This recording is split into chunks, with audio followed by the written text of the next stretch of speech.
Aquí no es un tema de independencia, de que se cuestione la independencia entre los poderes.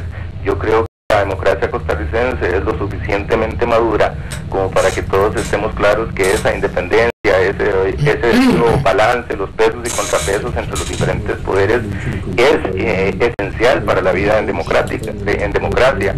El poder ejecutivo jamás estaría poniendo en entredicho la independencia del poder judicial.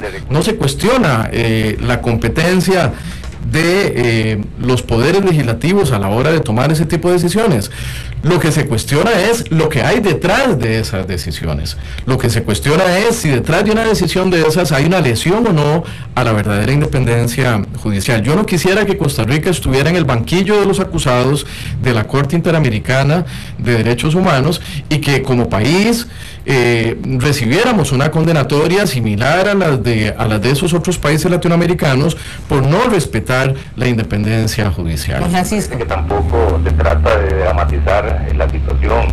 Aquí estamos muy lejos de estar en una situación como la que se sufrió con Fujimori, o como la que se sufre con Chávez, o como la que se sufre en otras dictaduras del continente. Estamos muy, pero muy lejos de eso.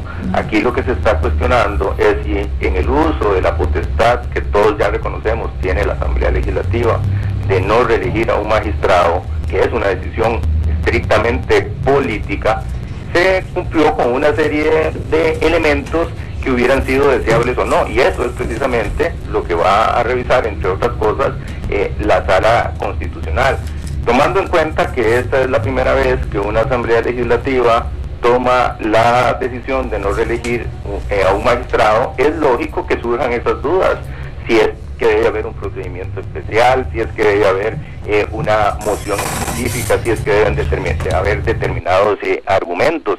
Eso es lógico que se discuta. Una resolución de la Corte Interamericana de Derechos Humanos, un parrafito nada más, que fue dictada el 2 de julio de 1999 en el caso Tribunal Constitucional versus Perú. Se la recomiendo porque es una sentencia de lectura obligatoria. En el punto 73 dice: esta Corte Interamericana de Derechos Humanos considera que uno de los objetivos principales que tiene la separación de poderes públicos es la garantía de la independencia de los jueces, y para tales efectos los diferentes sistemas políticos han ideado procedimientos estrictos tanto para su nombramiento como para su destitución. Los principios básicos de las Naciones Unidas relativos a la independencia de la judicatura establecen que esta independencia será garantizada por el Estado, proclamada por la Constitución o la legislación de cada país. Todas las instituciones gubernamentales o de otra índole respetarán y acatarán la independencia de la judicatura. Yo no estoy inventándolo, lo dice la Corte Interamericana de Derechos Humanos, y si es coincidencia... Con eso, por supuesto que estamos de acuerdo. Don Francisco... Con eso, el punto aquí es que no puede interpretarse que la decisión política que tome una Asamblea Legislativa con base en sus potestades constitucionales de no reelegir un magistrado sea sinónimo de una vulneración de la independencia. Pero ¿cuáles son las razones, don Francisco? ¿Dónde están las razones? Si hay una comisión de nombramientos... Las razones pueden ser estas o muchas otras. A mí no me... Pero tienen que explicárselas al país, don Francisco, tienen que explicárselas al país transparentemente. No puede ser posible que la Asamblea Legislativa... ¿Me dejan hablar? Sí, claro. Gracias. Esas razones no las tengo que dar yo, porque no me corresponde a mí justificar la decisión que no le corresponde al Poder Ejecutivo, le corresponde a la Asamblea Legislativa. Razones pueden haber una, pueden haber muchas. No me corresponde a mí especificarlas en este momento. Doña Ana Virginia. Dos cosas, don Francisco. Usted habla de que no digamos frases fuera de tono, digámoslo así. Le recuerdo que el que dijo la frase fuera de tono fue el jefe de fracción de su partido político que está en el gobierno, cuando dijo: no lo reelegimos porque no se alinea. No lo dijimos nosotros, lo dijeron ellos. A mí me parece... Eso por un lado, déjeme terminar. Eso por un lado. Y por otro, le recuerdo que no estamos tan lejos de lo de Perú. Cuando Fujimori quiso hacer lo que quiso hacer, lo que hizo fue desarticular el Tribunal Constitucional. Y Chávez lo que hizo fue también tomar la Corte Suprema. Y yo voy a decir una cosa, don Francisco. Yo creo que el Poder Judicial costarricense no va a permitir que sea tomado la Corte Plena por asuntos políticos. No, ni nosotros Y eso es es algo que tenemos muy claro todos los magistrados del Poder Judicial. Cada uno puede pensar y tener su ideología como la... Déjeme terminar. Cada uno de los miembros del Poder Judicial, de la Corte Plena, puede tener su pensamiento político de la forma que quiere. Estamos en una democracia y hay que respetarlos a todos. Y no es posible, porque eso no fue lo que quiso el constituyente, que a un magistrado se le diga, no lo reelijo, porque usted no piensa como piensa el gobierno. No es justo para los costarricenses, no es justo para el país, porque estamos entonces influenciando debidamente a la opinión pública en un sentido que no es el correcto. Yo creo que esto tenemos que limitarlo a lo que es la verdadera discusión en este punto específico. Y mi llamado a no subir el tono innecesariamente, a que moderemos nuestras palabras, el verbo que utilizamos, me parece que es para que allanemos el camino y podamos resolver este tema al modo costarricense dentro del marco de institucionalidad que nos caracteriza. Ese fue el motivo de mi intervención. Bien. Nadie sabe lo que va a suceder en la Asamblea Legislativa nunca. Lo único cierto en la Asamblea Legislativa es lo que ya se... Don Francisco, ¿el Partido de Liberación Nacional va a apelar en caso de que el presidente de la Asamblea anule la destitución? No lo sé si iría a apelar o no. Supongo que en el momento tomarán la decisión dependiendo de cuáles son las argumentaciones jurídicas que utilice el presidente de la Asamblea Legislativa. Le corresponderá a los magistrados determinar si ellos tienen competencia o no para ello. En este momento hay 11 amparos presentados y 2 acciones. Pero eso no quiere decir, y le quiero decir a don Francisco, que la sala tenga que asumir la responsabilidad de resolver un asunto que no es propio. No es que no sea propio de la sala de resolver, si está en sede de la sala, pues tendremos que resolverlo, pero perfectamente se puede resolver en otro poder de la República.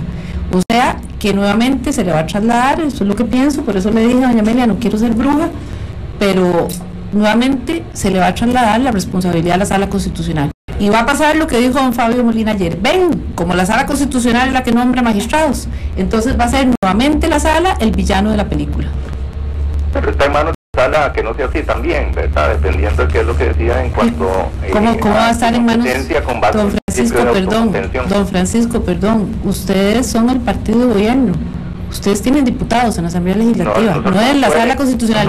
Vea, aquí hay que hablar no, mire don Francisco, eso usted lo puede decir a un principiante, pero usted no me lo puede decir a mí. No, te lo digo usted. No, señor, usted sabe, y aquí... ¿Cuál es la separación?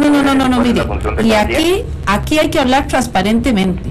Los diputados de gobierno hacen lo que el Poder Ejecutivo dice, y no nos llamemos a mentiras, porque nada sacamos con eso. He tenido que salir de la reunión porque recibí una llamada de doña Laura Chinchilla, quien se encuentra en este momento abordando el avión para regresar, y me ha señalado de que está muy preocupada por la situación, que ella espera que hoy se resuelva definitivamente en el campo legislativo la situación, y me ha pedido que busquemos una salida institucional a este tema. Yo creo que la democracia da posibilidades para que eso sea así.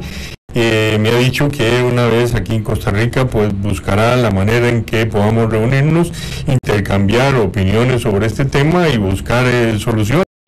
Yo le he señalado que nuestra lucha es inclaudicable en cuanto a la independencia del Poder Judicial, y que vamos a seguir en ese sentido, y que yo esperaría que sí, que efectivamente hoy el asunto sea resuelto en el marco legislativo, que es donde debe ser resuelto. Y si no fuera ahí, pues por los canales correspondientes señalados por el ordenamiento jurídico. A mí me satisfizo mucho saber que ella está preocupada por la situación, y que de una u otra manera pues el gobierno de la República también tiene interés de que haya una salida institucional en cuanto a este tema.